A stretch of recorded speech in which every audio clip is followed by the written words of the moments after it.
Nah, untuk contohnya di sini ada pelaporan keuangan yang dibuat antara pusat dan cabang.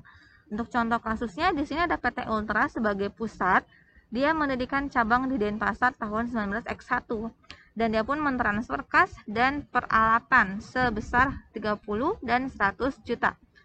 Berarti di sini logikanya ketika pusat mentransfer atau mengirimkan barang kepada cabang, maka barang tersebut akan berkurang di pusat. Berupa apa? Berupa kas sebesar 30 dan peralatan sebesar 100. Nah, kas dan peralatan yang tersimpan di cabang itu kan masih ada wujudnya dan masih ada nilainya, sehingga oleh pusat itu diakui sebagai investasi karena di kemudian hari dengan adanya peralatan dan kas tersebut akan digunakan oleh cabang sehingga akan menghasilkan manfaat yang akan diperoleh oleh si pusat. Maka dari itu di debitnya ada investasi di cabang dan pasar. Lalu bagaimana di cabangnya? Karena di cabang menerima kas dan peralatan, sehingga di debitnya ada penerimaan kas dan penerimaan peralatan sebesar yang diserahkan. Berhubung di sini dua aset ini berasal dari kantor pusat, maka sumber dana yang diperoleh, sumber dana untuk memperoleh dua aset ini berasal dari kantor pusat, sehingga kantor pusat itu posisinya di kredit. Nah, kalau seperti kantor pusat di kredit, otomatis logikanya kantor pusat ini nilai sebesar 130 juta itu merupakan modal yang dimiliki oleh cabang yang berasal dari kantor pusat, sehingga kantor pusat nantinya itu akan dilaporkan di laporan posisi keuangan di bagian equity. Itu ya. Berbeda dengan kalau sepertinya si cabang tersebut memperoleh asetnya berupa peralatan dengan menggunakan kas. Berarti kan ada pengurangan kas yang nantinya akan diaset. Tapi kalau dianya secara kredit maka akan dilaporkan di liabilities sebagai hutang. Lalu yang kedua apa nih? Yang kedua juga selama tahun 1901 kantor pusat dan cabang membeli persediaan masing-masing. Nah, karena di sini ada pembelian persediaan, tapi yang dibeli si persedia tersebut dibelinya tersendiri. Tidak ada hubungan antara pusat dan cabang. Pusat membeli persediaan, cabang pun membeli persediaan kepada eksternal. Berarti tidak ada tidak ada pembuatan jurnal antara pusat dan cabang, tapi yang ada pembuatan jurnal di pusat dan cabang. Berapa nih yang dibelinya? Untuk pusat 260 dan untuk cabang 50 juta. Karena dibelinya itu secara kredit, maka kedua akun yang ada di dua bagian ini, pusat dan cabang, ada pengakuan hutang dagang karena pembeliannya secara kredit. Lalu yang C-nya, selama tahun berjalan, kantor pusat mentransfer persediaan ke cabang dengan total harga transfernya 110. Tetapi si pusat memperoleh persediaannya tersebut seharga 70 juta. Berarti di sini ada perbedaan harga antara ketika pusat memperoleh persediaan dan ketika pusat menyerahkan persediaan tersebut ke cabang. Nah, bagaimana nih untuk ilustrasinya? Kita bisa melihat bahwa untuk poin C ini, ketika pusat memperoleh barang atau persediaan seharga 70 juta, ini kan ya 70 juta dari pihak luar, lalu si pusat serahkan kepada cabang, berarti harga penyerahannya atau harga jual kepada cabangnya senilai 110 juta. Karena ada perbedaan harga, di sini ada pengakuan laba. Nah, si cabang belum menjual persediaan tersebut kepada pihak luar.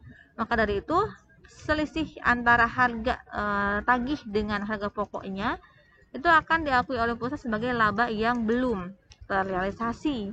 Nah, di mana yang laba yang belum terrealisasi ini nantinya akan dilaporkan di bagian equity, di laporan posisi keuangan. Berapa nih yang diakui oleh pusat atas laba yang belum terrealisasinya? Yang diakuinya sebesar 40 juta, selisih dari ini ya. Lalu kapan nih si si laba ini akan terrealisasi? Laba ini akan terrealisasi ketika cabangnya ini sudah menjual ke pihak luar. Karena di sini baru ada transaksi pengiriman barang dengan harga yang berbeda oleh pusat ke cabang.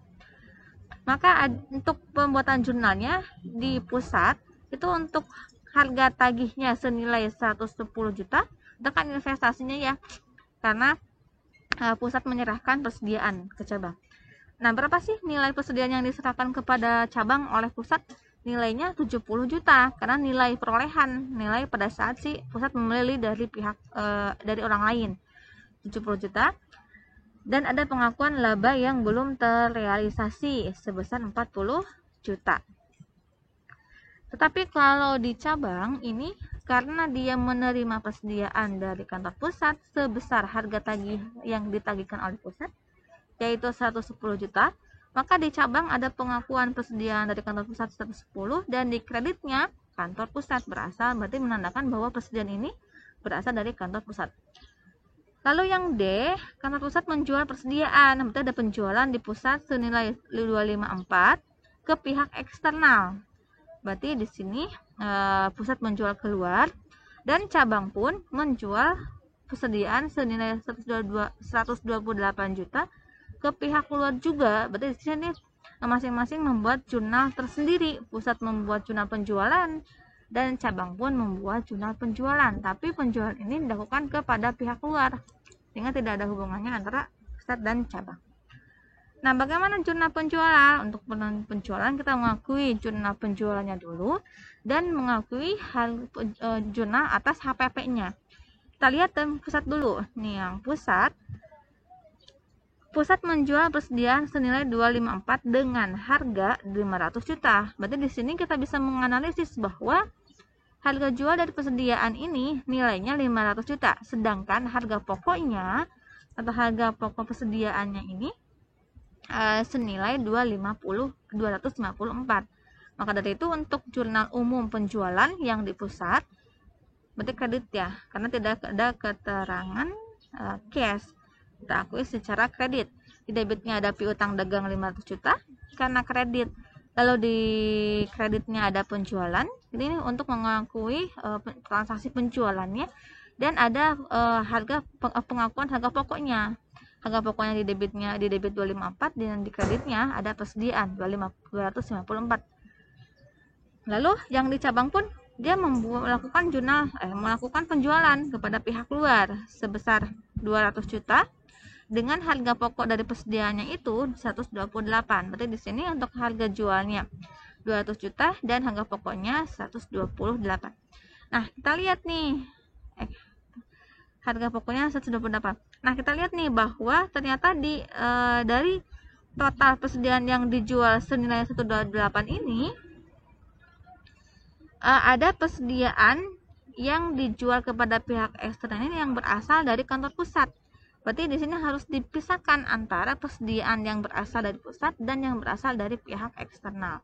Maka dari itu khusus di cabang karena dia menjual persediaannya dari pusat, ongkos dari eksternal pun dijual juga, sehingga untuk persediaan kantor pusat dibalik kayaknya ya.